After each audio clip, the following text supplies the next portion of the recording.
Hola, ¿cómo están? Ojalá tengan un gran fin de semana. Pues el día de hoy ya estamos aquí en el Rincón de la Orfandad para traerles a ustedes muchas opciones para que se diviertan quedándose en su casa ahora que está el Omicron en todo su mágico esplendor, que ya hay en México un caso, que hay muchos ya en Estados Unidos, en todo el mundo. Pues qué mejor que quedarse en su casa y ver algunas de las recomendaciones que les tenemos el día de hoy. Y hoy vamos a hablar de dos categorías de películas que, bueno, a mí una me encanta y otra no tanto, pero sé que les encantará a ustedes y además tanto a los huérfanos como a los metiches. Saludo primero al huérfano, Nicolás Alvarado. Nico, ¿cómo estás? Estoy huérfano y exilado en Guadalajara, como se puede ver por el fondo que tengo aquí arriba de mí, que es una foto del Teatro Degollado que adorna mi habitación de hotel. Y muy contento de esta serie de opciones para los que hemos sobrevivido a la Feria Internacional del Libro de Guadalajara y lo único que queremos es colapsar en nuestra cama y no volver a salir de ella. Estaremos viendo películas toda la semana. Sí, Nico, pues a ti todavía, porque la feria se clausura el domingo, ¿no? El domingo, así es, todavía hay fila sábado y domingo. Bueno, pues las personas que nos estén viendo allá en Guadalajara o las que nos estén viendo en cualquier parte de la República, pues ya saben que pueden ir a la Feria Internacional del Libro. De veras que es toda una experiencia. La FIL es, siempre lo digo y me lleno la boca en decirlo, pues la feria más importante del libro en Latinoamérica y según yo, a ver ahorita que dice Nicolás, la segunda más importante del mundo. La primera es la de Frankfurt. A ver, Nico, ¿es así? Términos de negocio, sí. Lo que pasa es que la de Frankfurt es el lugar en donde más negocios editoriales se hacen, en donde más derechos se venden, se compran, traducciones se pactan, ediciones se contratan, etcétera.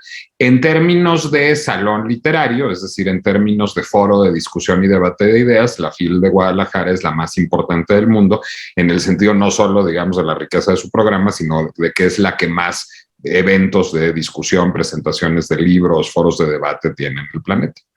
Ok, ya para terminar con el tema de la FIL, para este sábado, domingo, ¿qué hay para que las personas que nos ven, pues se vayan a echar un ojito allá en Guadalajara? A ver, para que vean el sábado están variados los highlights, porque presentan Jesús Silva Herzog Márquez y Miguel Bosé. Ándale, qué padre. Sus libros este fin de semana. Entonces, cada quien tendrá su público de quinceañeras, gritonas que estarán ahí alabando los méritos de los Híjole, yo autores. creo que las de Miguel Bosé ya no son quinceañeras, Pues las son de Chucho señoras como de mi tampoco. edad. Pues las de Chucho como de la mía, pero estarán seguramente muy comentados ambos autores. Muy bien, pues gracias, Nico, y qué bueno que ya pues va terminando y que se dieron cosas tan importantes en la FIL como siempre este año. Y saludo con mucho entusiasmo también a Jaime Guerrero. Aquí estamos los metiches, ¿verdad, Jaime? Pues yo ya no me siento metiche, yo ya me siento como de casa. Pero yo Es que ya vives la orfandad. así es, yo te saludo con menos entusiasmo, porque ¿Por mi qué? internet está de caprichoso, entonces en cualquier momento puede diluirse. Pero bueno, debo decir que nuestros temas de cine culto y cine negro, pues la verdad es que muchas películas, muchísimas películas de cine negro se volvieron películas de culto. Miren, las hay, las clásicas que son las de Hollywood, las de Estados Unidos, pero las hay de Francia, de México, o sea, las que quieran. Hay películas de cine negro que de veras son verdaderas joyas y son de ambos mundos. Entonces, ahí Nicolás dice que tiene una que se vale para las dos. Yo tengo varias que también se valen para las dos. O sea, hay todo un conjunto. Entonces va a ser, yo digo que va a ser un festín hoy, pero adelante. Bueno, y Gaby Guerrero, que es la mera productora de este programa, porque ella es la que dice y luego hace trampa y todo para que salgan los temas que ella quiere. Dice que hace consultas, ya saben tipo, ya saben quién y que no sé qué. Luego se pone de acuerdo con Nicolás, los dos hacen trampas y pues ya, bueno, ni modo, Jaime y yo, como somos los metiches, pues aceptamos. A ver, Nico, pues danos, ya lo hacía Jaime, complétanos la introducción al tema y cuéntanos de tu película esa que dice Jaime, que vale para cine negro y para película de culto. Ya me soné a que Gaby es morena y yo soy el PRI, qué barbaridad. ¡Qué horror, no!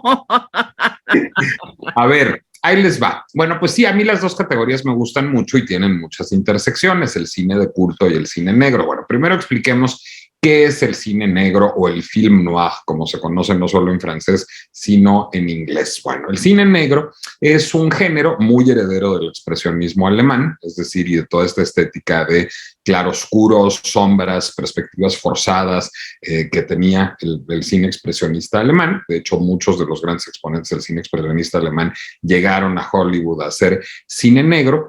Y, digamos, su otra raigambre viene en el cine de gángsters, en el cine criminal y, por supuesto, en la novela negra. Sin embargo, en los años 30, bueno, pues aparecen escritores como Dashiell Hammett, como Raymond Chandler, como James M. Cain, que es como Mickey Spillane, que empiezan a publicar novelas en donde el crimen, digamos, es pues un eje importante narrativo, pero en donde muy frecuentemente los actos criminales no son necesariamente cometidos por gángsters, sino son cometidos por ciudadanos de a pie y por gente que se ve, pues digamos, atrapada en marañas narrativas, emocionales, psicológicas, políticas muy complicadas. Cuando estas novelas empezaron a cruzar en la pantalla, muy bajo la influencia de estos cineastas que venían del exilio alemán, del exilio austriaco, de toda esta estética del cine expresionista, bueno, pues es que nace a principios de los años 40 en Hollywood el cine negro, y como bien dice Jaime, pues es un cine que después daría alimento al cine mexicano, al cine francés, al cine ruso, incluso soviético, al cine de muchos otros, inglés, por supuesto, al cine de muchos otros países en el mundo, y que además, bueno, pues siempre parte de una serie de personajes más o menos arquetípicos. Generalmente hay un hombre atrapado en una red de intrigas y conflictos y accidentes. Generalmente hay una mujer que hoy serían muy condenadas por la corrección política, las femme fatale, y de hecho ya han sido muy criticadas por feminismos pretéritos, pero bueno, una mujer fatal que tiene ambiciones desmedidas y un atractivo sexual magnético y que desencadena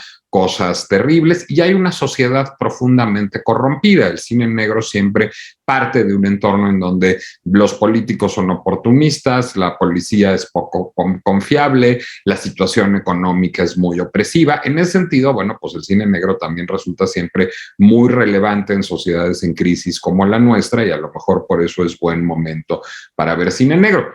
Hay grandes clásicos del cine negro de altísimo presupuesto. Piensen en películas como El cartero siempre llama dos veces, o en películas como El halcón maltés, o en películas como Hilda, o como La jungla de asfalto, o La dama de Shanghái. Esos son los grandes clásicos del cine negro con alto presupuesto, con grandes estrellas de cine, hechos por ciertos estudios. Había estudios que tenían particular especialización en el cine negro, destacadamente Warner Brothers, también RKO, también Columbia, aunque casi todos los estudios tienen al menos una película importante en la historia del cine negro.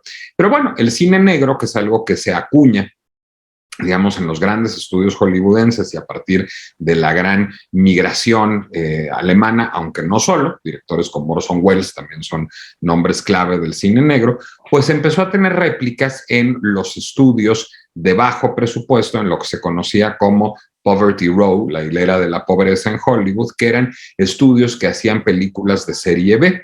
Y uno de los estudios más famosos que hacían películas de serie B era PRC, Producers Releasing Corporation.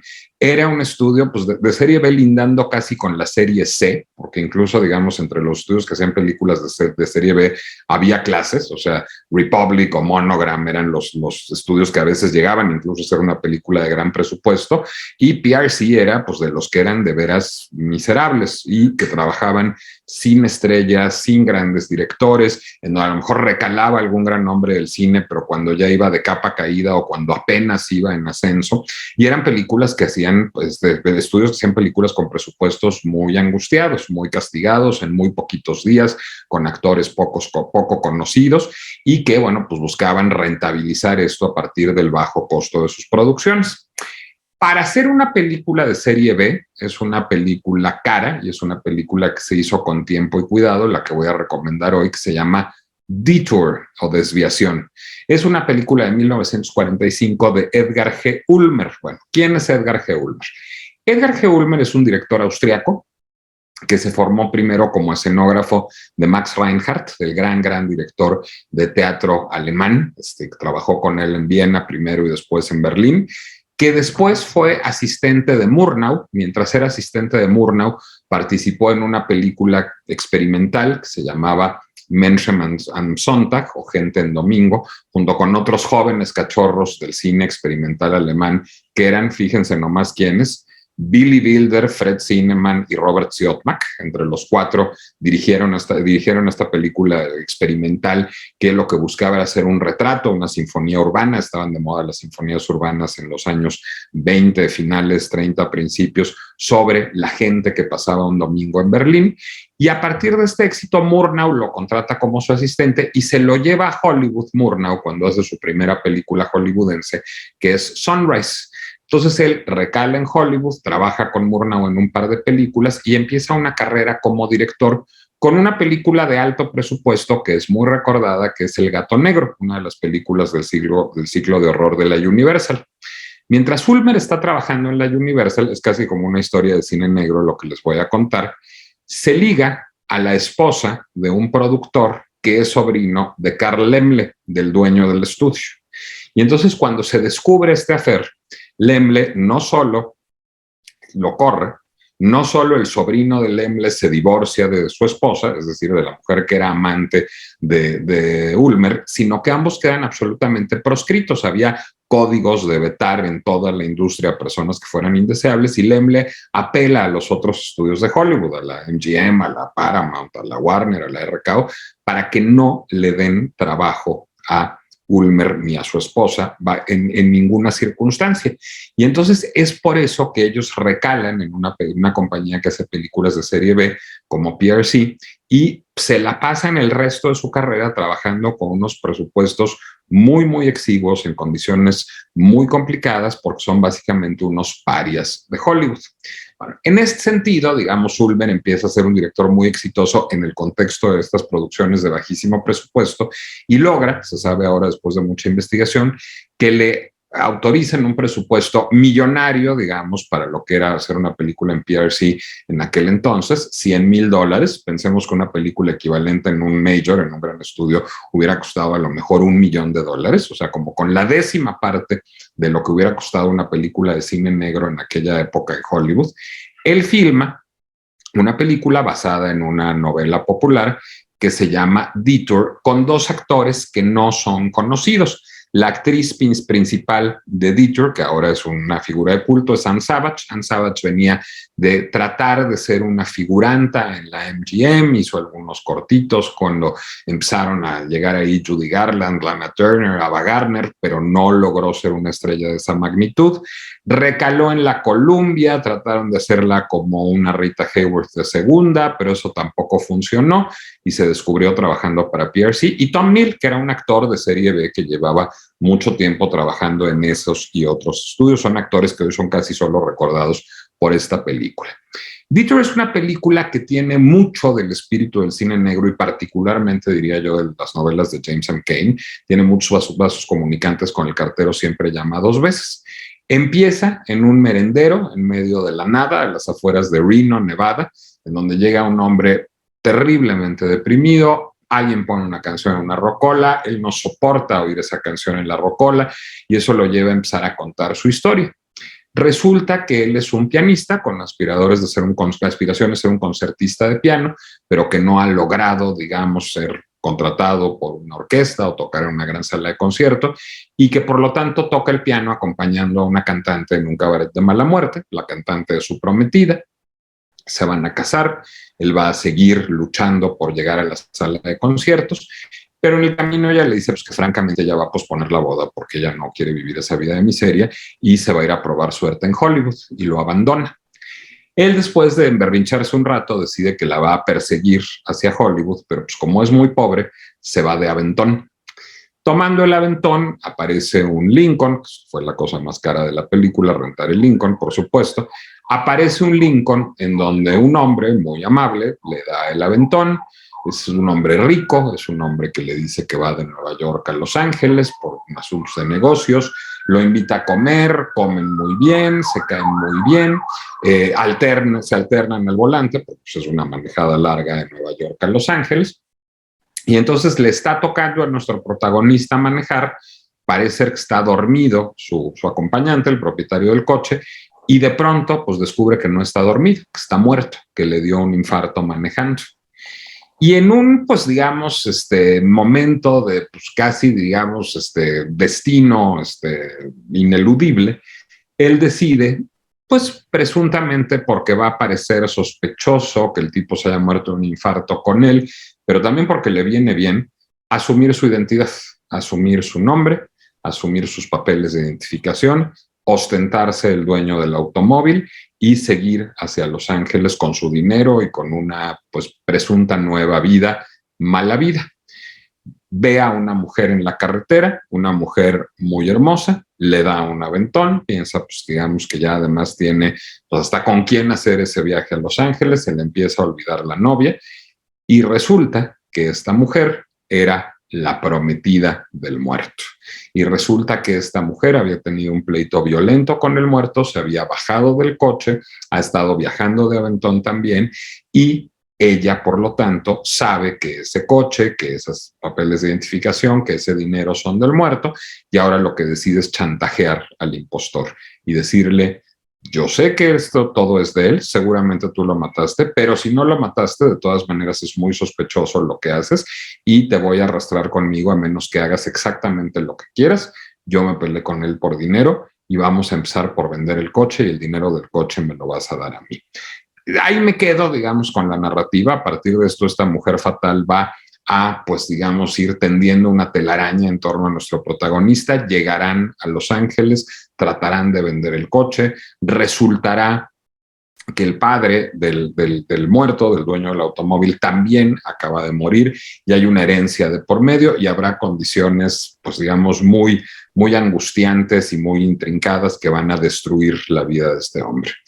Detour es una película que yo diría que captura perfectamente el espíritu del cine negro. Es un espíritu de derrota moral, de derrota emocional, de corrupción circundante a todos los niveles y en todos los ámbitos, de una sociedad muy desigual, de personas muy desencantadas y al mismo tiempo de una acción y una emoción trepidantes. Fue una película a la que le fue bien para ser una película de serie B en su momento, que después, digamos, se estrenó en televisión en los años 50, como tantas películas de serie B, y que hubiera sido olvidadas de no haber sido porque en los años 70 fue objeto de una gran revaloración crítica, en gran medida detonada por Peter Bogdanovich. A Peter Bogdanovich, que no solo fue un gran director en los años 70, sino también alguien que hizo mucha crítica cinematográfica y mucho periodismo cinematográfico, se le ocurrió incluir a Ulmer en una lista, en un libro en donde entrevista a los que consideran los grandes directores de Hollywood. Era muy raro ver a Ulmer de pronto entre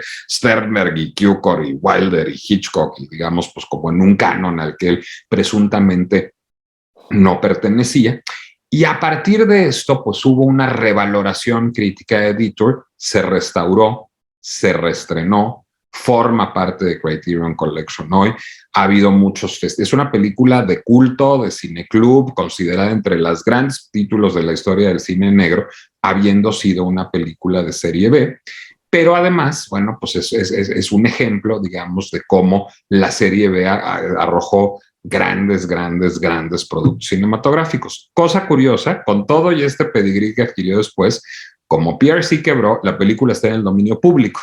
Entonces, ¿dónde la pueden encontrar? Donde sea. Empecemos por YouTube, pero siempre Detour es una película que se ve gratis y que se ve con enorme facilidad porque está en el dominio público. Yo creo que es uno de los grandes clásicos del cine negro, es uno de los grandes ejemplos de cine de culto que con la revaloración con el tiempo se vuelve tal. Se llama Detour, es una película de Edgar G. Ulmer con Tom Neal y Ann Savage, es de 1945 y debe haber como 4 archivos distintos en calidad variable, incluida alguna muy buena en YouTube. Oye, Nicolás, a ver, y a partir de ahí, digamos, este género ha ido en decadencia, digamos, o sigue filmándose películas de cine negro. A ver, tú hablabas del Cartero llama 2 veces, pero pues esta película, pues la última versión que tendrá 40 años. Por ahí, aunque yo hablaba, pues, por supuesto, de la versión original, la que es con Lana Turner y John Garfield. No, pero yo te hablo de la más reciente con Charlotte de la que es con Jack Rampling. Nicholson y Jessica Lange, así es. Sí. A ver, yo diría que el gran momento del cine negro son los años 40 y 50, es un cine muy de la modernidad, digamos. Creo que después de eso se hace raro el cine negro, no es un género, digamos, comercial habitual, pero diría que hay muchos directores contemporáneos que siguen, digamos, de vez en cuando teniendo excursiones al cine negro. David Lynch es uno de ellos. Los hermanos Coen son parte de ellos también. Es decir, de cuando en cuando a alguien se le ocurre hacer una película de cine negro, pero sí generalmente pues es un género retro. Es decir, es un género ¿Por qué? ¿Qué pasó en el mundo que desapareció, digamos, ese enfoque? A ver, yo quiero decir algo. A ver, ¿por qué en los 40 y 50? Miren, es mucho, el cine en blanco y negro ayuda mucho al cine a utilizar técnicas que ayudan mucho al cine negro. Entonces, cuando llega la explosión entonces por eso un poco 40, 50 es porque se grababa sobre todo en blanco y negro y es muy útil. Luego llega la explosión de color y hay como una especie de Walt Disneyización de vamos a utilizar el color y entonces para utilizar el color las cosas tienen que ser iluminadas, coloreadas. Eso ayudó mucho. Pero también hay buenas películas de cine negro que ya utilizan el color de una manera distinta y bueno, hay películas de cine negro que regresan al blanco y negro. Eso hay que tomarlo también en cuenta, ¿no? Yo diría que también pasó otra cosa, pasaron los 60.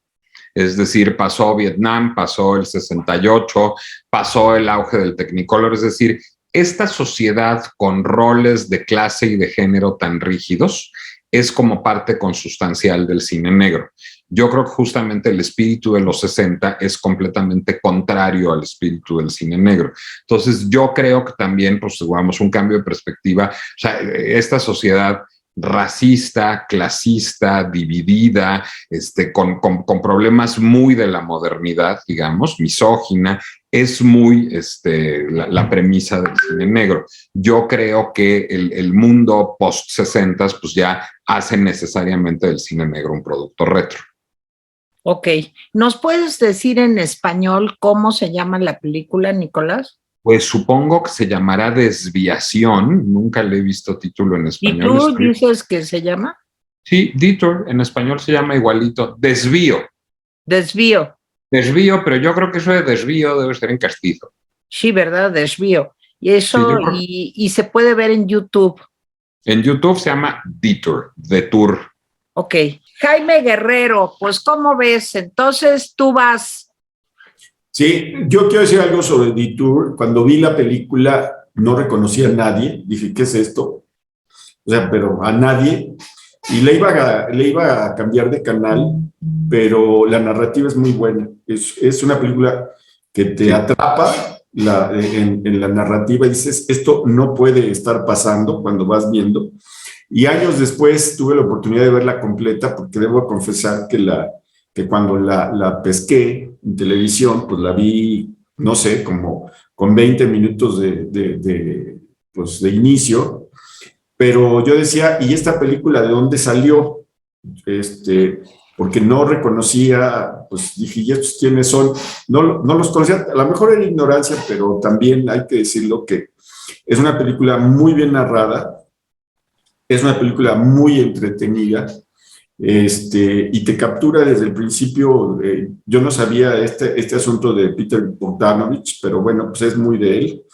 En fin, voy. A ver, bueno, yo dije, voy a recomendar películas de cine negro mexicanas, que muchas de estas películas de cine negro mexicanas, debo decir que son también de culto. Yo creo que el tono de las películas de cine negro mexicana involucra mucho, pues, los salones de cabaret, el alcohol, los excesos, la prostitución.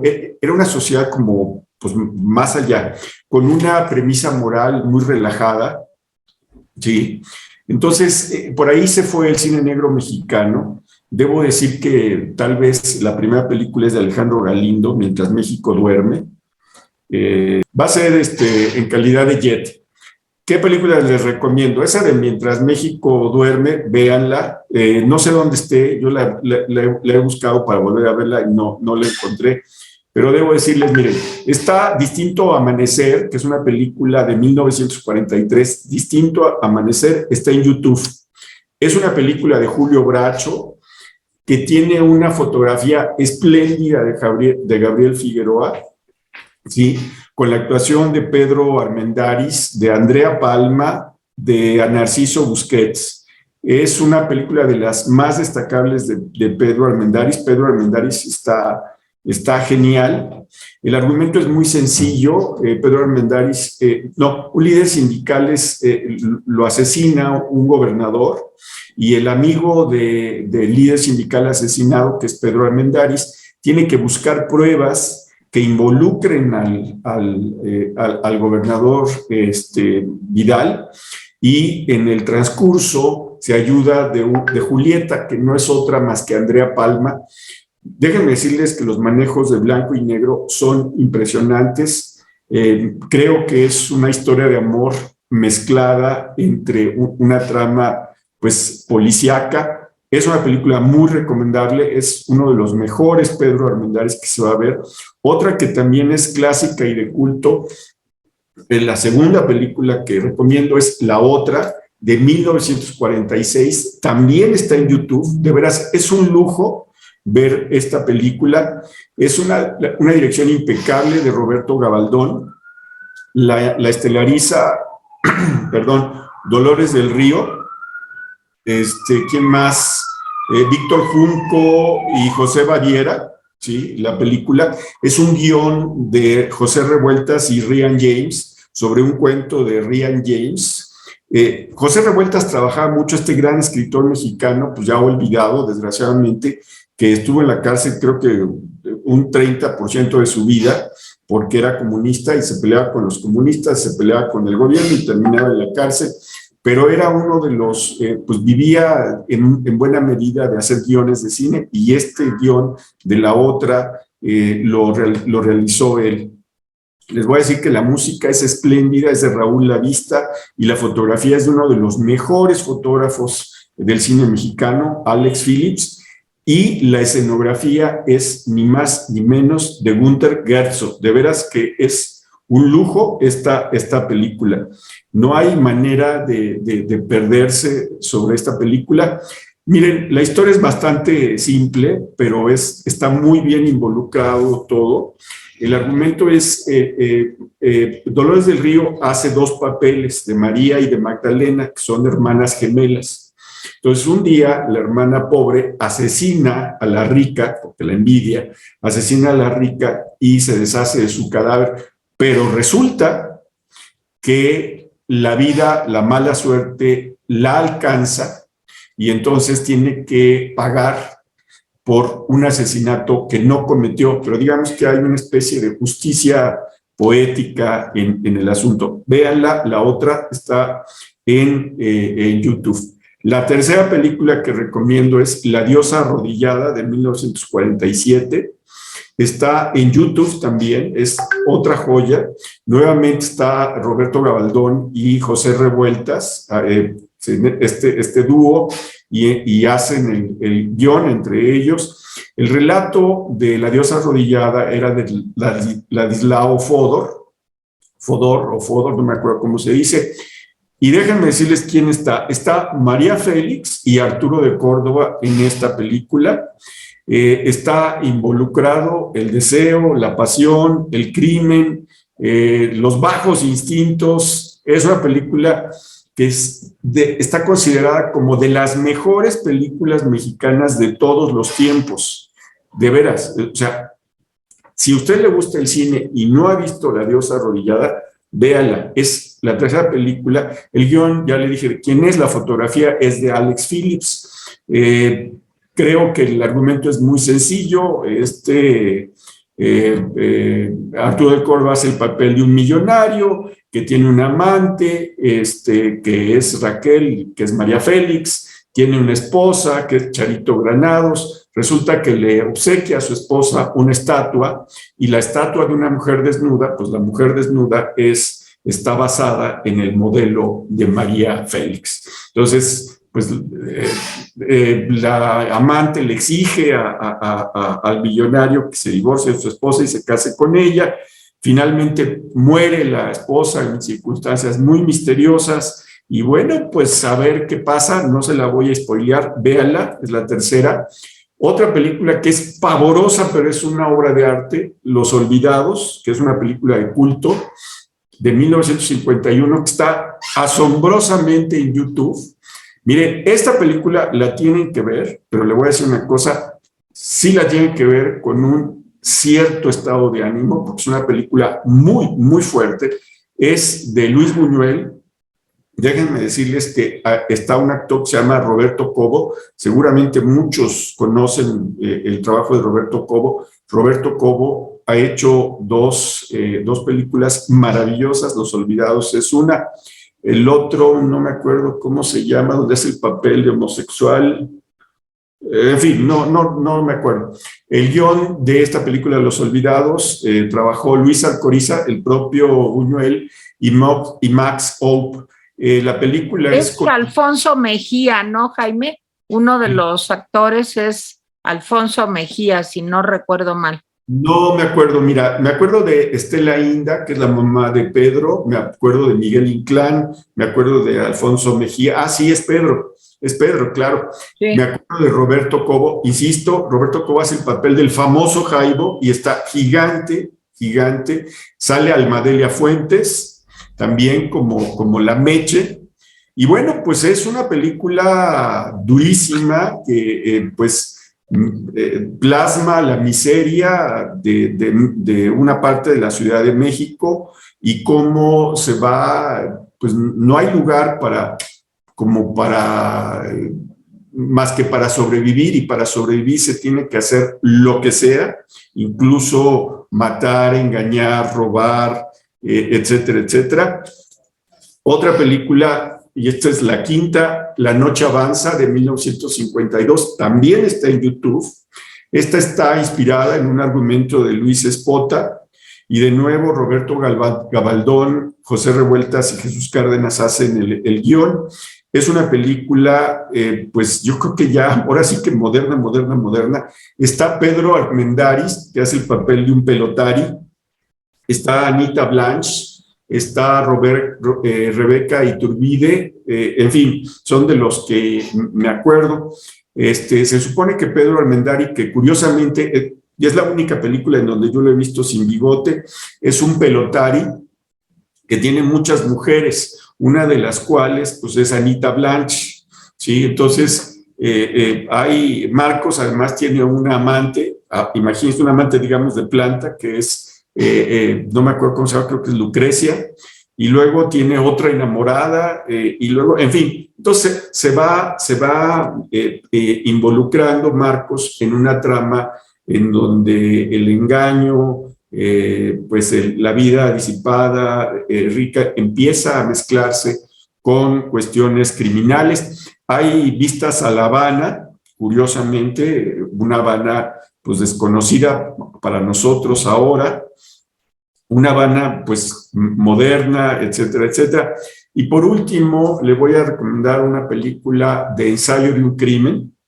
También es de Luis Buñuel, es una de las películas, de las mejores películas de Luis Buñuel, de las muchas películas que hizo.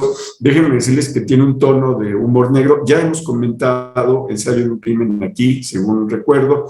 Es de Luis Buñuel, sobre un relato, si no recuerdo mal, de Rodolfo Usigli, que a Rodolfo Usigli no le gustó cómo lo estaba llevando a cabo Luis Buñuel, y bueno, pues lo denunció, lo criticó, etcétera, etcétera.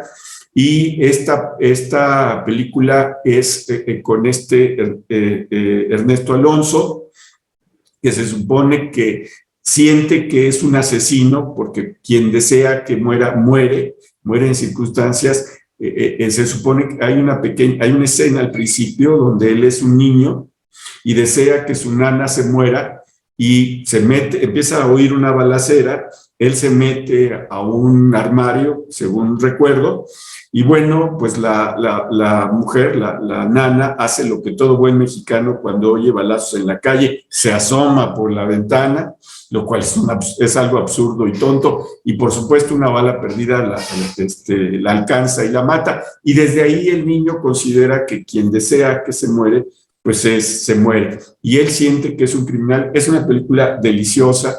Miren, vean todas estas películas, Los Olvidados, La Otra, Ensayo de un crimen, La diosa arrodillada, todas están en YouTube. Es un privilegio poder verlas. Si quieren, miren, digan, este fin de semana me voy a aventar por lo menos 2 de estas 3 películas. Le voy a decir a Gabriela que si sube los nombres completos, pero no hay pierde. La Otra, Ensayo de un crimen, La diosa arrodillada, Los Olvidados, Extraño amanecer, en fin, véanlas en YouTube con una más o menos buena, digamos, en general, pues ilustración.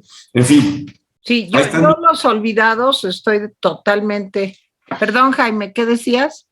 No, que véanlas, están ahí, sí, adelante. Sí, yo decía que Los Olvidados es una película que yo vi hace muchos años, desde luego no en el estreno, porque se estrenó en 1950, es una de las películas más aclamadas de Luis Buñuel y ganó el Festival de Cannes como mejor director, Luis Buñuel, por esta película.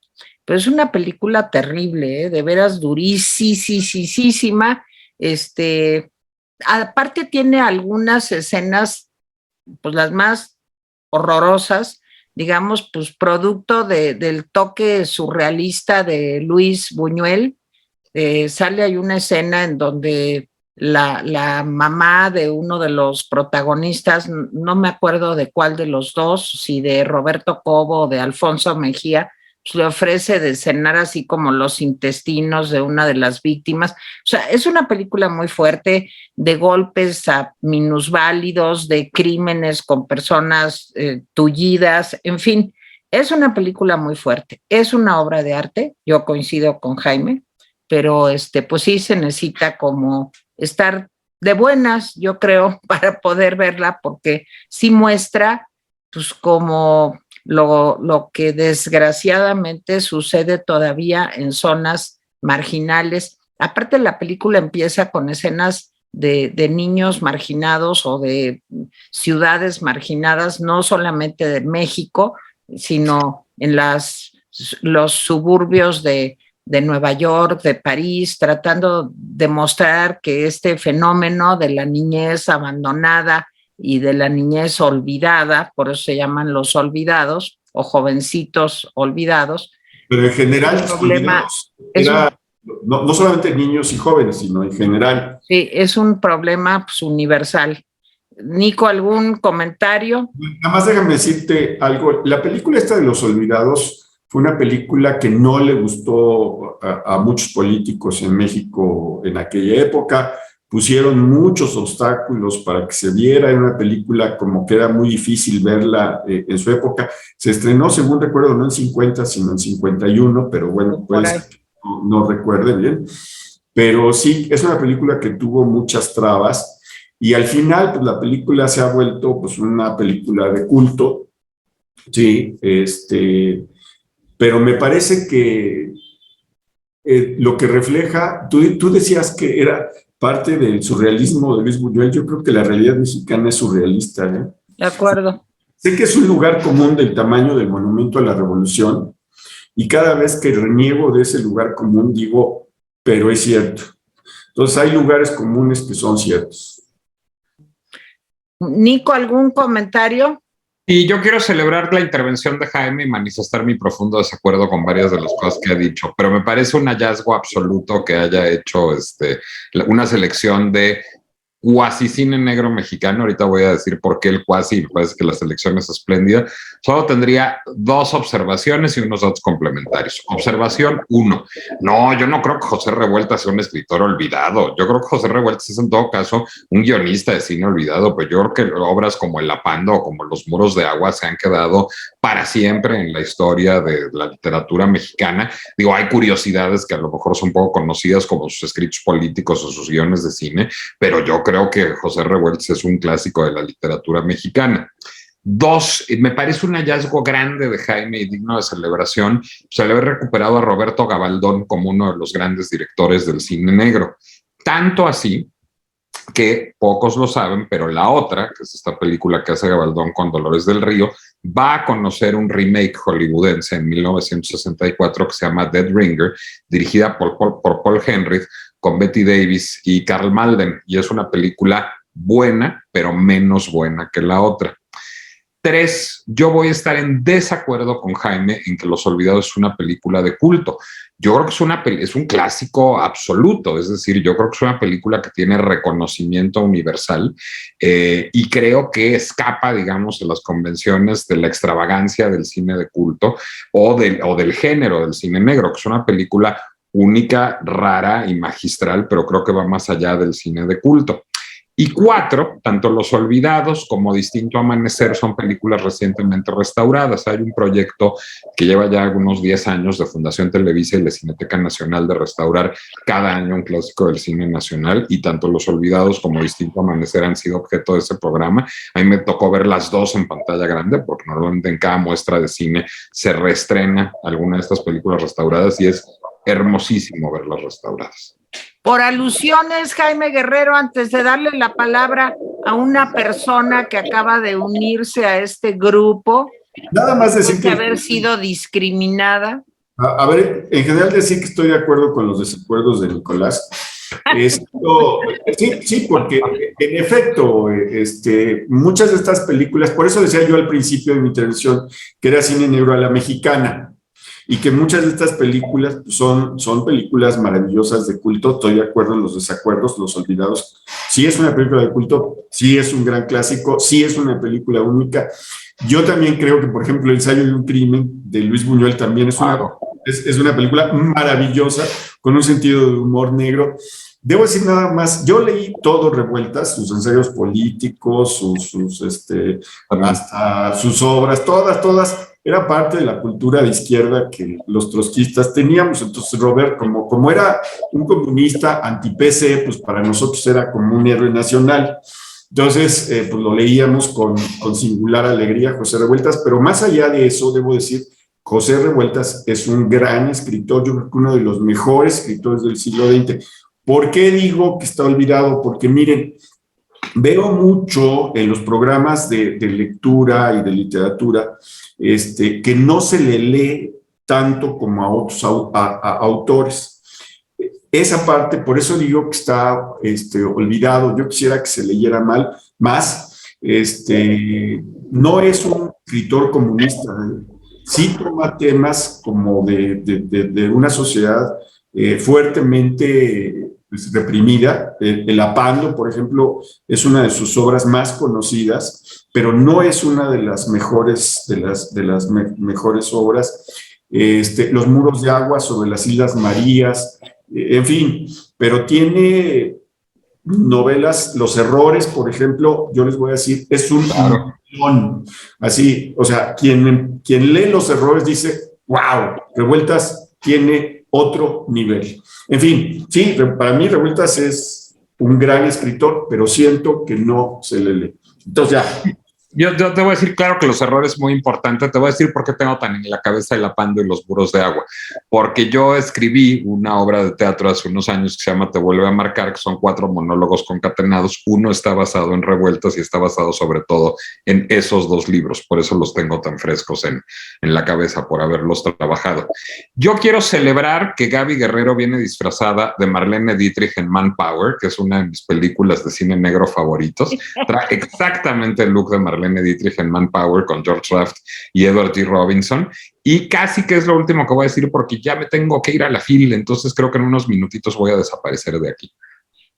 Nico, pues te agradecemos mucho el esfuerzo por estar con nosotros el día de hoy y que te vaya muy bien en todas tus actividades en la Feria del Libro de Guadalajara. Muchas gracias. Gracias a ustedes, pero me quedo 5 minutitos aquí nomás para ver qué. Gaby, muéstranos tu encarnación, tu advocación del día de hoy.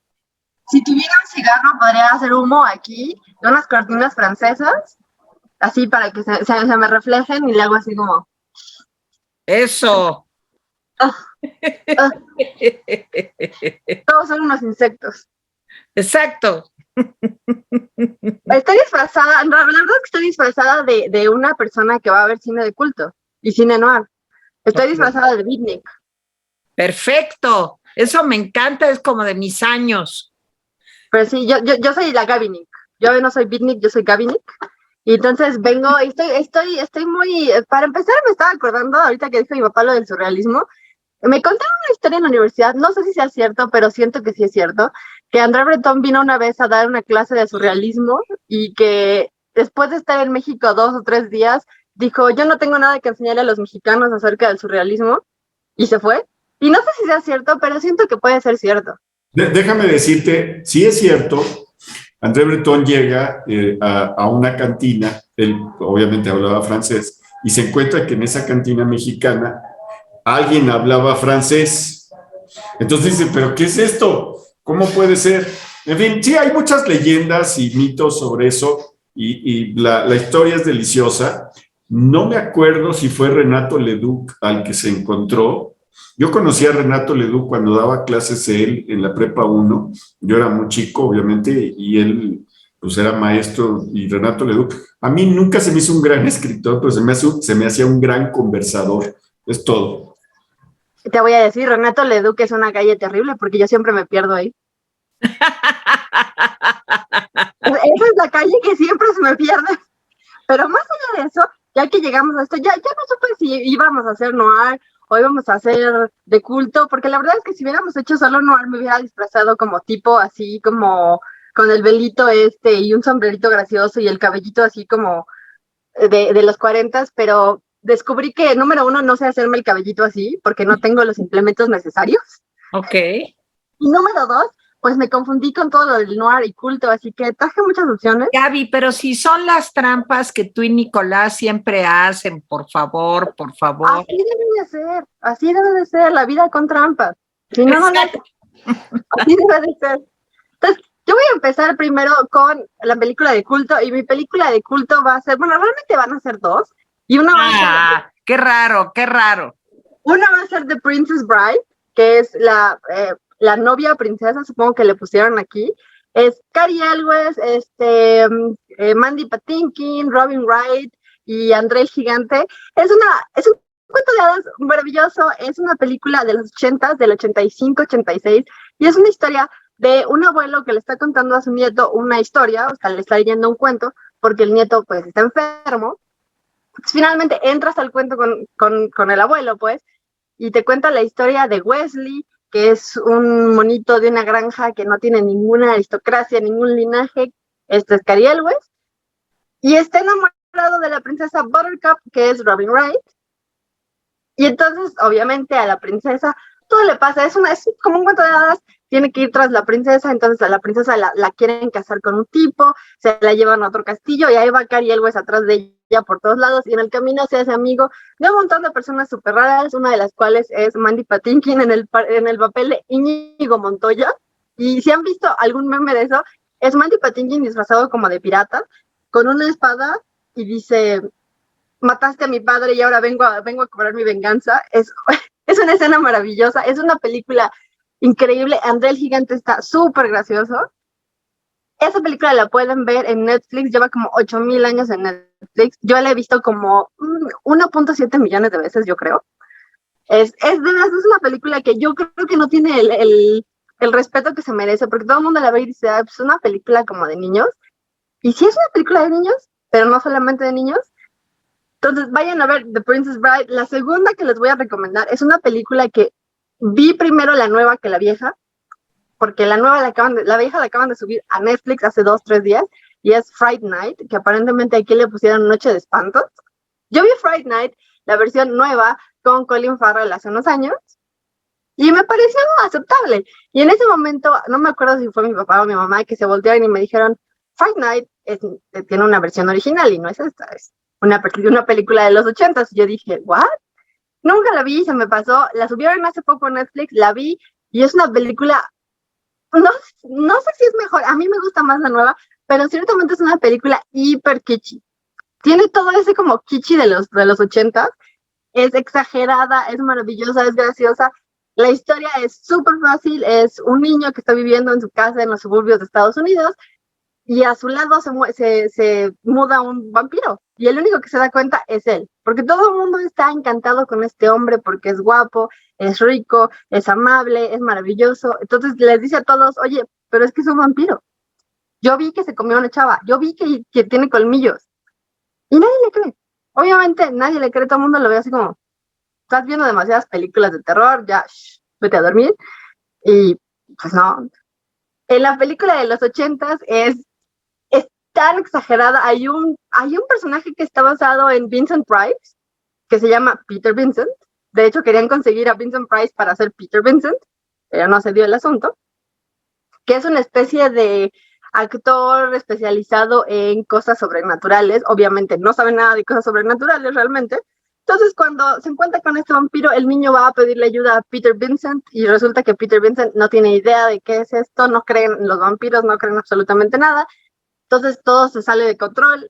No les voy a decir en qué termina, pero es una película que a mí me sorprendió, me sorprendió los buenos que son los efectos para ser una película tan vieja. O sea, es de los 80, pero tiene efectos. Pero también vayan a verla. Está Friday Night ahí, creo que también está la nueva, no me crean, pero creo que también está la nueva. Yo les recomiendo que vean primero la vieja y luego la nueva. Entonces, ahí van mis 2 películas de culto. A ver, ya. Gaby, ¿cómo se llaman en español? Friday Night creo que se llama Noche de Espantos. Uh-huh. Y The Princess Bride, yo quiero creer que le pusieron la novia princesa o la princesa novia, pero la verdad es que no sé. Oye, ¿y dónde las podemos ver, Gaby? En Netflix. En Netflix. O sea, que está muy fácil. Está muy fácil. Esos 2 están en Netflix, se las voy a dejar así súper fácil. De hecho, creo que la noir que les voy a decir también está en Netflix. Ahora, yo vi muchas películas noir. De hecho, yo me había preparado desde el día que elegimos noir. Yo me preparé así mentalmente y me puse a ver películas noir. Y vi una película que se llama Heat, con Al Pacino y Robert De Niro. Y entonces yo la vi, y la vi, y la vi, y seguía, y no terminaba porque dura 3 horas. Y seguía, y seguía, y seguía. Yo decía, pero ¿cómo es posible que esta película dure tanto? Ahora, aparentemente la película dicen que es maravillosa, todas las críticas dicen que era maravillosa, las reviews, todas las opiniones de IMDb dicen, ¿qué película tan buena? Yo solamente puedo decir que de esta película lo que me quedó es que en más de 3 ocasiones un personaje se voltea a otro y le dice, eres un hot dog. Eso es lo que recuerdo de esta película. Fíjate que yo esa película creo que la vi, pero no me acuerdo pues prácticamente nada. Se me hace que a mí también me pareció una película como nada más explotando la fama de los dos, de Al Pacino y Robert De Niro, pero no la recuerdo como algo memorable. A lo mejor tu papá la vio, ¿tú la viste, Jaime? Sí, sí la vi. Tiene una buena, no sé si Gabriela y tú estén de acuerdo, pero tú dices que tú no te acuerdas. No. Sí, yo estoy de acuerdo contigo. Se hizo para explotar la fama de De Niro y de Pacino, y que, sí, por cierto, nunca estuvieron juntos en ninguna escena. Pero, no, en una escena sí estuvieron juntos. Bueno, en una, pero en general cuando se aparecían, pues no estaban juntos. Pero bueno, ahí lo que debo decir de la película es que tiene buen ritmo, buen ritmo narrativo. Es una película que te va llevando. No es mala película como una película de ritmo narrativo, pero más bien es una película policíaca más que de cine noir. Aquí es donde entra mi pleito, ¿ok? Yo dije, ¿qué es el cine noir? Y mi novio también dijo, pero no entiendo qué es el cine noir. O sea, sí lo entiendo como estéticamente, pero ¿qué es el cine noir? Porque todo viene en cine noir. O sea, cuando uno pone noir en Netflix, salen como 8,000 películas distintas. Una de las cuales, por cierto, es creo que Hostal. Entonces. Hostal no es película de ninguna manera de cine negro. Entonces yo dije, bueno, a ver, vamos a ver, así. Y lo busqué en Wikipedia, y entonces en Wikipedia me encanta, porque lo primero que te dice del cine noir es un género completamente extraño que no tiene límites, más allá de que generalmente es de noche, tiene sombreros y hay niebla. Eso es lo que dice Wikipedia. Entonces, si ahí tiene sombreros, hay niebla y tiene noche, pues yo creo que sí es noir. Pero yo creo que Nico hace un momento, pues dio como algunas características más precisas, ¿no? Es un ambiente de intriga, es un ambiente un poco de decadencia política, de intrigas por negocios, digamos, no muy claros, más bien turbios. Y otra cosa que decía Jaime, que yo creo que también tiene mucha razón, la estética visual ayuda mucho al cine negro, ahora sí que sea en blanco y negro, le da un ambiente entre policíaco, decadente, de políticos, no sé, como corruptos. Yo digamos, si tuviera yo que decir cómo definiría el cine negro, sería un poco por ahí, Gaby. Yo, por ejemplo, el problema que yo tengo con el cine noir, o sea, sí tienes razón en todo eso, sí, eso es cierto, pero también se corta, o sea, se intersecciona con otros, ¿no? Por cine de gángsters, cine de criminales, cine de policías. Entonces, realmente no me puedo, o sea, no se me ocurre una cosa que sea como puramente noir. Seguramente sí hay, y a mí no se me ocurre, pero, por ejemplo, a mí se me hace que noir, por ejemplo, Hit no es noir. O sea, a mí no se me hace que sea noir. O sea, viéndolo así, lo vi las 3 horas del cine y dije, o sea, entiendo por qué lo dicen, porque muchas de las escenas son de noche, hay criminales, hay un detective, hay pistas, todo el asunto, pero no se me hace noir. Se me hace un cine de detectives. Sabes, a mí, no sé, como que algunas películas de Humphrey Bogart, yo creo que sí caen perfecto en la definición. No sé, a lo mejor El Halcón Maltés podría ser como... Pues se supone que esa es la primera. Se supone que esa es la primera película puramente noir, pero, bueno, no sé si puramente noir, pero es la primera película de cine noir. ¿Estás de acuerdo, Jaime? Yo quiero decir, mira, el cine noir involucra no tanto decadencia política, sino decadencia moral. Sí. Los personajes están dispuestos a engatusar, están dispuestos a ser cínicos, ¿sí? Por ejemplo, en El Halcón Maltés, sí, hay un involucramiento de la policía, pero el involucramiento de la policía no es lo nodal de la historia, sino la trama de misterio que hay alrededor, la trama de cinismo del propio Humphrey Bogart. O sea, no es... Mira, hay películas que son netamente policíacas, en donde la acción de la policía y la justicia ocurre de una manera importante. En el cine negro no. En el cine negro incluso la parte policíaca puede estar fuera, ¿sí? Pero toda la parte de decadencia, de cinismo. De corrupción, ¿no? Corrupción, de personas. O sea, entonces claro, si el asunto de la decadencia moral, Hit sí queda. O sea, porque todo el mundo es decadente moral. O sea, Al Pacino es un policía que es moralmente horrible. Robert De Niro es un criminal que obviamente es moralmente horrible. Porque, o sea, Al Pacino es un tipo que está obsesionado con atrapar a Robert De Niro y todos los que están con él, John Boyd, Val Kilmer. Y entonces, en El Paso arruina su propia vida, o sea, tiene una esposa y tiene una hijastra. La hijastra, por cierto, es Natalie Portman, muy chiquita, y trata a la mujer como si fuera pues un adorno en su casa, ¿no? Así como que la mujer le dice, oye, hice la cena, oye, no llegaste a esto, oye, mi hija está triste porque no la llevaste no sé dónde. Y Al Pacino la ve y le dice, yo te dije que cuando yo me casé contigo, tú me ibas a compartir con todos los criminales. Y uno dice, espérate lo que callamos las mujeres, o sea, bájale tantito. Y entonces se va la mujer así triste, le pide 1000 veces que hablen, que pasen tiempo juntos, y él nomás no puede, o sea, se sigue atrás de los criminales día y noche, y hace cualquier cosa para atraparlos, pero cualquier cosa. Y luego Robert De Niro es un criminal que sorprendentemente tiene mejores relaciones interpersonales que Al Pacino, porque al menos es sincero en el asunto y dice, pues yo no puedo tener relaciones porque pues, soy un criminal y si yo tengo relaciones le voy a arruinar la vida a alguien. Entonces, él también es terrible, matan gente, obviamente, intentan no hacerlo, pero matan gente, roban cosas, huyen, le arruinan la vida a los policías, o sea, sí está ahí como todo ese asunto, pero yo diría que incluso con todo eso no me queda como anual. Pero que quede claro, cuando uno lo busca en Netflix, Heat es la primera película que sale como un ejemplo de cine noir. Y yo sí me la eché, o sea, toda la película. Y durante 3 horas yo me preguntaba, pues no podrían haber cortado como al menos 1 hora y media de esto.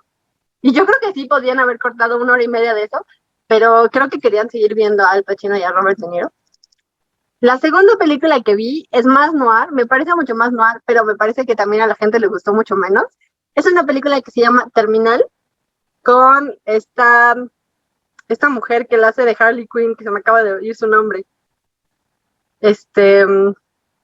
Bueno, no me acuerdo, la mujer que la hace de Harley Quinn, y Simon Pegg, ella es una especie de, o sea, esta sí es una película que es increíblemente noir, porque toda la película, 98% de la película pasa en la noche, tiene todos los disfraces, los vestuarios de los actores, son Margot Robbie, sí. Entonces, todos los vestuarios que trae la gente, ella se disfraza de una chica de los 40, de una mesera, de un diner de los 40. Los asesinos están vestidos así como de traje y sombrerito. A pesar de que obviamente están en una época, pues, moderna, ¿no? Sí, entonces, todo pasa de noche, todo pasa en lugares muy, muy feos. O sea, el diner es un lugar lleno de grafitis, es un lugar espantoso, es un lugar sucio, es un lugar abandonado, es un lugar en una parte terrible de la ciudad.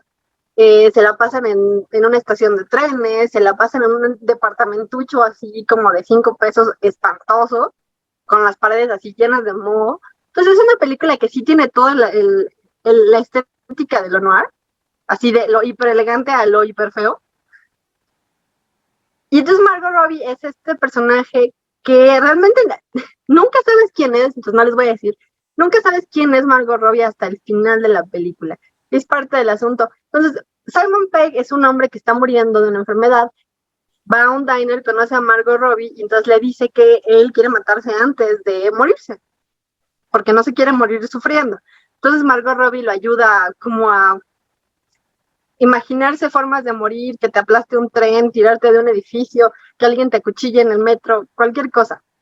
Al mismo tiempo hay otra historia paralela que está sucediendo, que es Margot Robbie ayudando a un par de asesinos a mover un pedazo de información. Entonces, en algún momento se explica por qué se llama Terminal.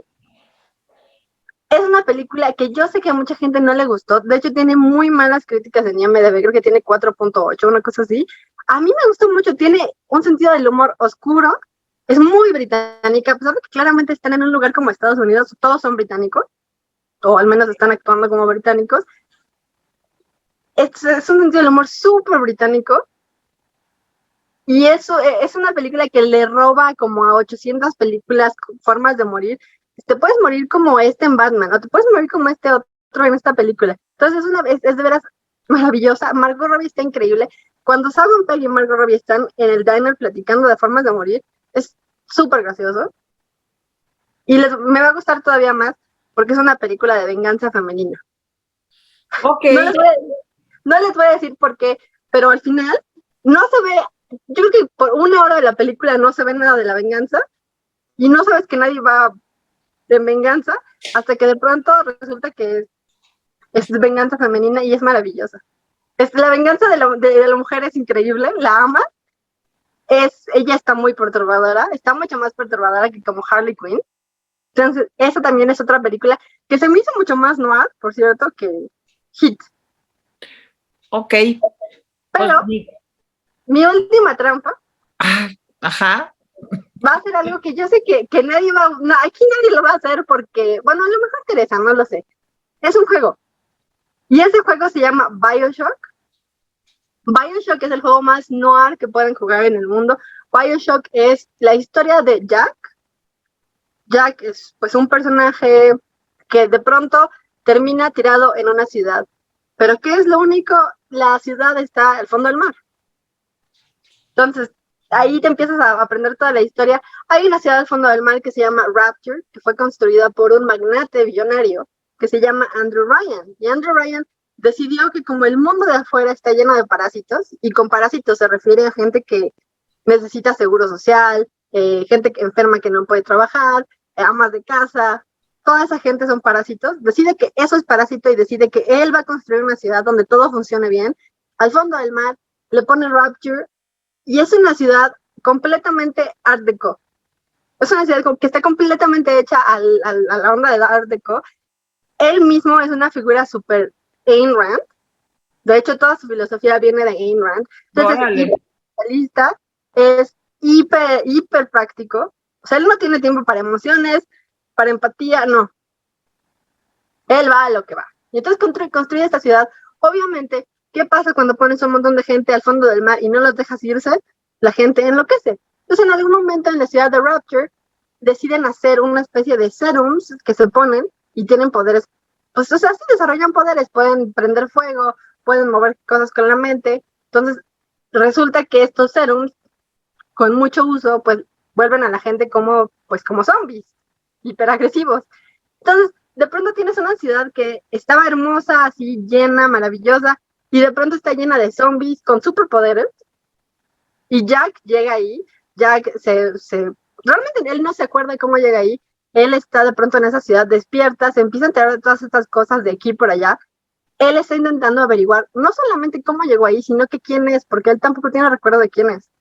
Entonces tiene que ir a varias partes de la ciudad, siguiendo las pistas, diciendo, a ver tú, quién eres, de dónde me conoces. Del otro lado tienes a un criminal que se llama Frank Fontaine, que es un hombre súper noir. Y Frank Fontaine es pues un criminal hiper práctico también, odia a Andrew Ryan lo odia a él, y entonces Frank Fontaine está pues haciendo sus negocios ahí oscuros, y a través de todo esto eres este personaje Jack, que es como una especie de detective. Todo esto pasa pues digamos en los 30s, 40s. Obviamente hay muchas más partes de la historia que pues no les voy a contar aquí, pero es un juego súper noir, es un juego que está lleno de literatura, está lleno de estética noir, está lleno de art deco, está lleno de arte y está lleno de violencia. Así que mi papá me había visto verlo y se ha quejado. Pero ahí están todas mis recomendaciones noir y de culto. Muy bien, Gaby. Pues lo primero que quiero decir es que te ves realmente muy bonita. O sea, te ves preciosa. Y dice Nicolás que eres como Marlene Dietrich, pero en moreno. O sea, te ves súper guapa, de veras. Y todas las recomendaciones, algunas, te digo, ya la vi y no me gustó, como la de Robert De Niro y Al Pacino, pero todas las demás me parecen muy buenas recomendaciones y las voy a ver. Y aparte están en Netflix, eso está fácil.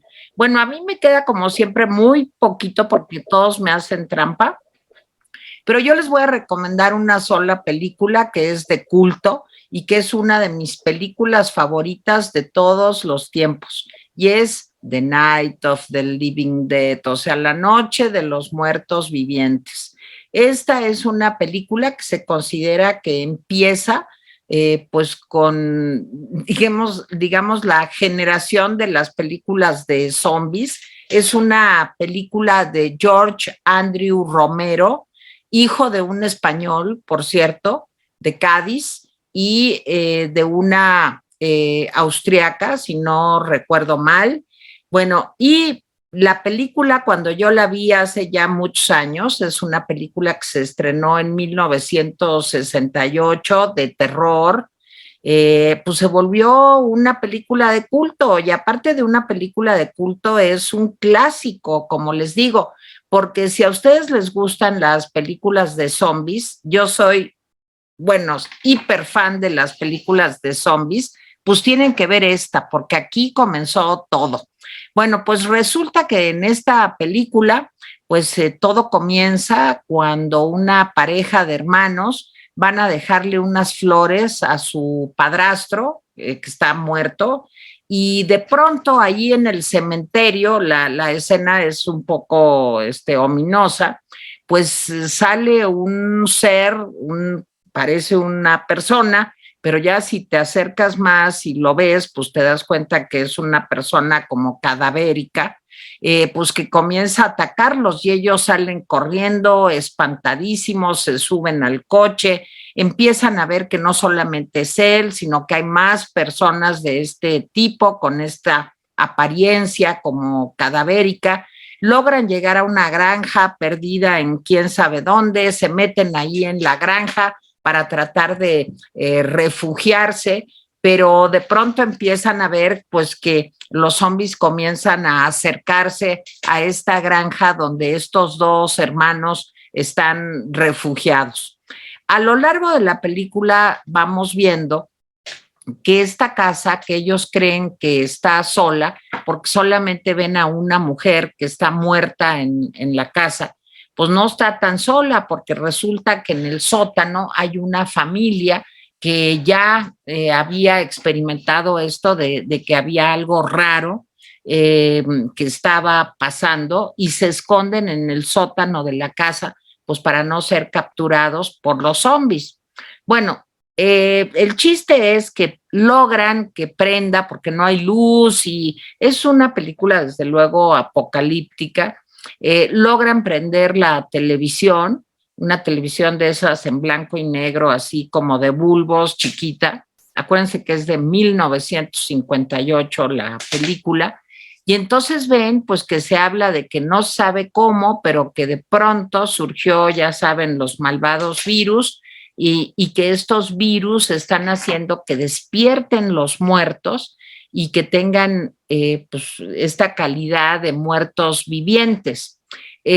Pronto empezamos a ver que estos muertos son caníbales, o sea, se alimentan de otros seres humanos y aparte son indestructibles. La única forma de destruir a los zombies es con un disparo en la cabeza o cortándoles la cabeza. Muchos de nosotros ya sabíamos eso porque nos gustan las series de zombies como The Walking Dead y hay muchos. Mi novio es un zombie, cualquier cantidad de películas de zombies, una con Woody Harrelson que también es muy divertida, de zombies, bueno, divertidas de acuerdo a mi criterio porque, en fin, los zombies son malos, malos, malísimos, son antropófagos, como les decía, y son indestructibles. Lo que pasa es que, fíjense, antes de esta película de George Romero, pues lo que pasaba es que los zombies siempre estaban relacionados pues, con la santería y todos estos actos, digamos, de brujería de Haití, en donde de ahí surge esta idea de que una persona puede con brujería o con santería dominar el pensamiento de una persona y volverlo un muerto viviente. Y ese control que tienen sobre estas personas hacen que los muertos vivientes puedan matar a tus enemigos. Si se fijan, aquí hay una gran desviación porque los primeros muertos vivientes, de acuerdo a esta leyenda, digamos, de Haití, pues eran siempre negros. George A. Romero hace una innovación tremenda porque aquí es cuando comienza a haber zombies blancos. Hay una película también de ¿cómo se me fue el nombre? De Lugosi, de Bela Lugosi, que se llama El Zombie Blanco, The White Zombie, y es la primera vez que un blanco sale de zombie. pero la película que realmente pega, arrasa, se vuelve de culto y es una gran película, es la de George A. Romero, la que les estoy contando, La Noche de los Muertos Vivientes. No se la pueden perder, es una película de bajo presupuesto, de las que se conocen como serie B, pero tiene todos los elementos para que estén ustedes aterrorizados viéndola. Sobre todo ahora, pues ya no te da tanto miedo después de todas las atrocidades que hemos visto en películas de zombies. Pero sí les cuento que cuando se estrenó la película, incluso decían primero que era una película que podían ver todas las edades, pero los niños que fueron a las primeras proyecciones de la película pues, se quedaban espantadísimos, porque sí, la película es terrorífica, se van muriendo además todos los personajes, e incluso no se las voy a spoilear si no la han visto, pero incluso se empiezan a morir los protagonistas. Luego otra cosa que hace que esta película haya sido criticada en su momento es que la hermana, ¿se acuerdan que todo empieza con dos hermanos en el cementerio, un hombre y una mujer?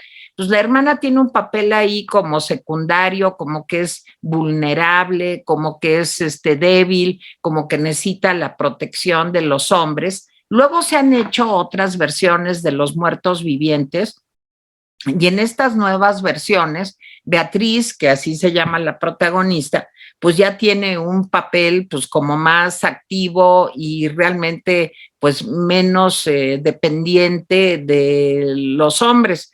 Pero con todo y todo, la película es inolvidable, la tienen que ver, a veces te da un poco de ternurita, pero no ha envejecido mal la película. A partir de esta cinta, pues les quiero decir que surgieron un chorro de películas de zombie y además el propio George A. Romero hizo pues una serie de secuelas de esta película.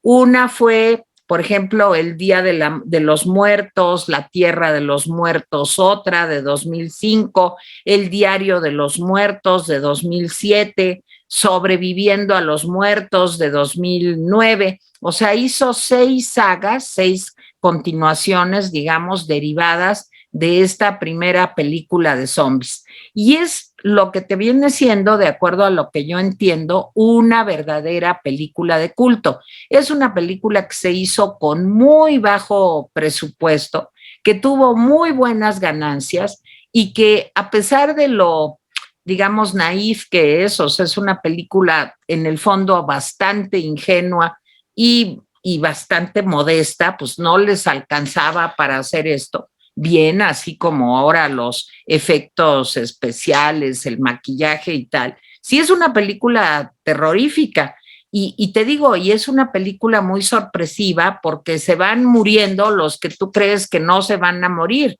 Entonces, yo se las recomiendo muchísimo. Es una película que pueden ver en YouTube, es serie B, es cine de zombies y realmente se van a divertir y se van a entretener muchísimo con esta película que es como la bisabuela de The Walking Dead. No sé si Gaby, Jaime, seguro Jaime sé que la ha visto porque lo hemos comentado, pero no sé Gaby si tú ya la viste. Claro que la vi. Yo veo como las películas de vampiros, yo veo todas las películas de zombies. Amo todos los zombies. De hecho, mi videojuego favorito, The Dying Light, tiene tributos a Romero por todos lados. Vas corriendo por la ciudad y tiene tributos a Romero por aquí y por allá. Amo esa película. Es una gran película, ¿estás de acuerdo, no? Estoy de acuerdo. Pero además, me interesa que ahorita que dijiste todo lo de la santería y eso, no era santería, era vudú. Vudú, claro, vudú.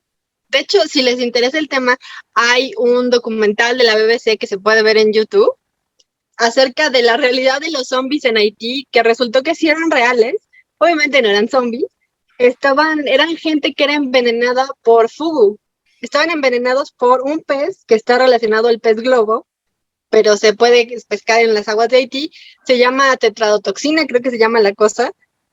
Y entonces se lo ponían a la gente y es un analgésico súper poderoso que deja a la gente catatónica, sin sentir dolor, pero conscientes.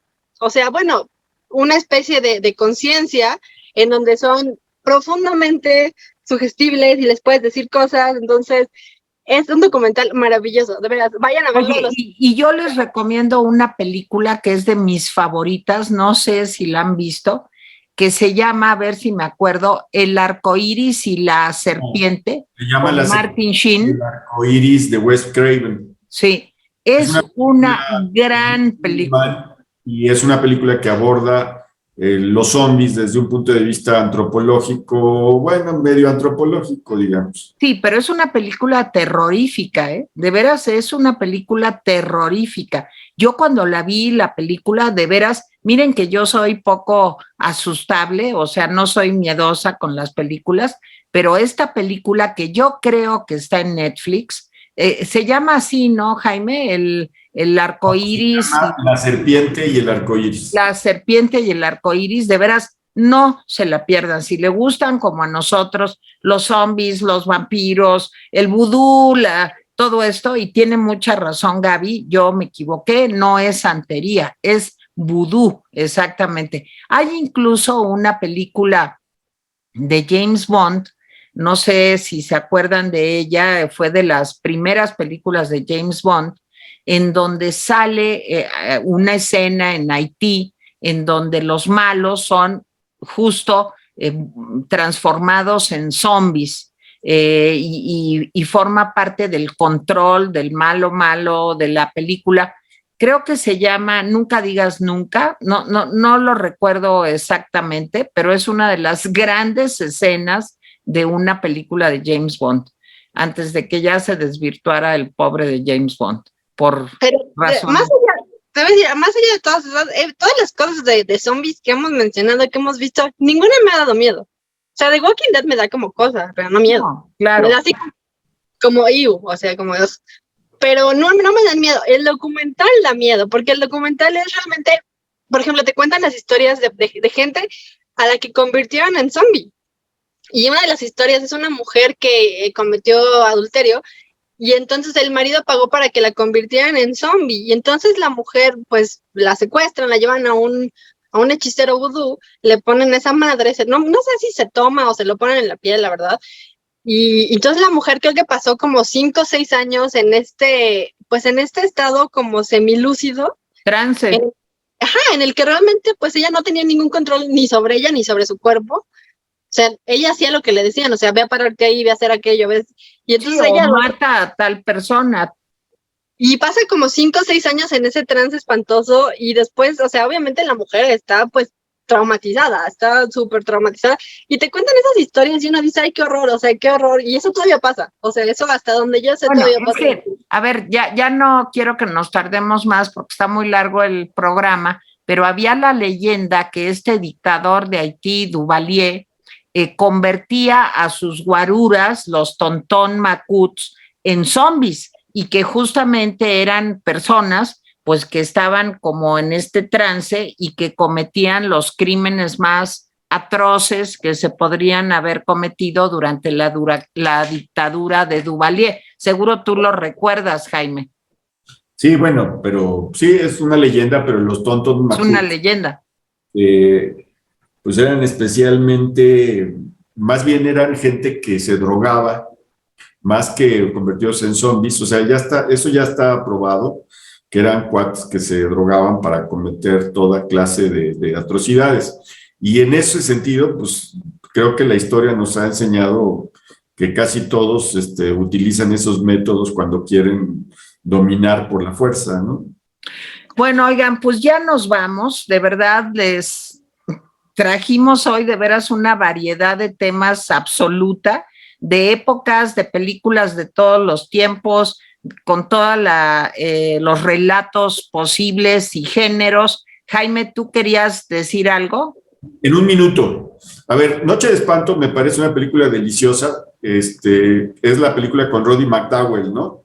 Ajá. Es una película, Roddy McDowell es un cuate que merece de veras un homenaje, me parece increíble el cuate, sus papeles son maravillosos. Creo que es una película muy inocente y pues hay que verla. Hit me parece una película que tiene pues una buena acción, pero no es cine negro, porque aunque Pacino es un policía, pues, mala persona, y De Niro es un criminal buena persona. El argumento policíaco es esencial. Terminal me parece una película, es así, de cine negro. BioShock no la he visto. La serpiente y el arcoíris es de Wes Craven, es muy recomendable, pero también quiero recomendar otras 2 películas de zombies. Híjole. Una que se llama Mi novio es un zombie, que es genial, ¿sí? Y Guerra Mundial Z, que a diferencia de los zombies de George Romero, Sí, que son muy tortugas y que uno puede ir a tomarse un café, irse a bañar y luego escapar. En Guerra Mundial Z, porque además hay un elemento como de ficción científica que le pone sabor al asunto, y ahí los malditos zombies son muy rápidos. Ya. Es la de Brad Pitt, ¿no? Sí, es de Brad Pitt. La película es de Mark Foster.